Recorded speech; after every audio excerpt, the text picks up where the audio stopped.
Bonjour Christopher Hogg. Bonjour. Vous êtes directeur scientifique de l'Executive Master spécialisé Management des unités stratégiques à HEC Paris. L'objectif de ce programme, c'est de donner les clés de la réussite aux dirigeants qui prennent en main une business unit. Alors, première question, quelles sont les clés de la réussite dans un environnement plus complexe que jamais et qui change à une allure inédite ? Alors des clés, je ne sais pas s'il y en a, mais l'essentiel, c'est de se forger une lecture intelligible du monde, c'est-à-dire de bien le comprendre. Souvent, les crises et les problèmes, c'est lorsqu'on a une vision du monde qui est en décalage avec les réalités. Et actuellement, on a vraiment une difficulté à se représenter le monde de façon correcte, d'où des risques de crise.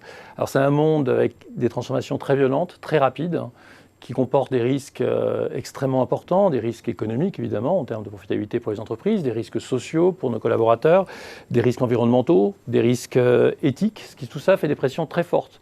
Et en même temps, probablement on n'a jamais eu autant de chance d'avoir des réussites et des opportunités, que ce soit évidemment des croissances avec énormément de croissance, silver economy, globalisation, stock de nouvelles innovations, jamais on a eu autant d'innovations disponibles, nouveaux business models, tout ça nous permet de construire de nouveaux goodwill sur du long terme avec l'idée des goodwill tant de réputation, de marque et évidemment d'avoir des business models qui soient sustainable sur le long terme et durables. Donc ça fait quand même une grande complexité, énormément de risques, énormément d'opportunités et la nécessité d'avoir une bonne vision de ceci. Mais pour les managers, comment se forger cette vision ? Ils ne peuvent pas maîtriser tous les sujets et puis j'y reviens, les évolutions sont extrêmement rapides. Alors, évolution rapide, donc la première chose, c'est probablement le retour du généraliste, c'est-à-dire qu'on n'est pas multi-expert, autrement on va se perdre en complexité.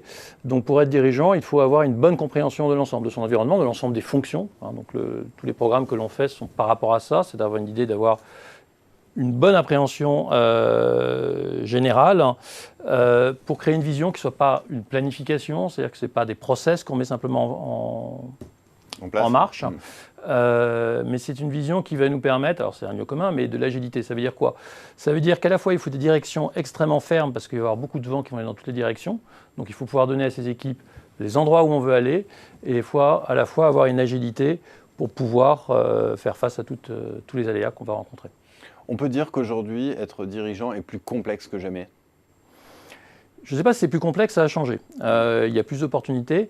Probablement, le dirigeant est passé d'une logique, on va dire, dans les dernières années, où il cherchait à optimiser des organisations, à des logiques où maintenant, il doit chercher à inventer l'avenir, à créer de nouveaux champs de valeur. S'il passe trop de temps à optimiser, il ne libérera pas l'énergie de son entreprise, sa propre énergie, pour trouver les nouveaux champs de création de valeur. Donc ça demande des arbitrages, ça demande probablement effectivement d'arrêter d'avoir des systèmes trop complexes d'optimisation pour libérer les énergies et être capable de capter les gisements de valeur de demain. Mais toutes les opportunités rendent cela encore plus passionnant. Merci beaucoup Christopher Hogg pour cet éclairage. Merci.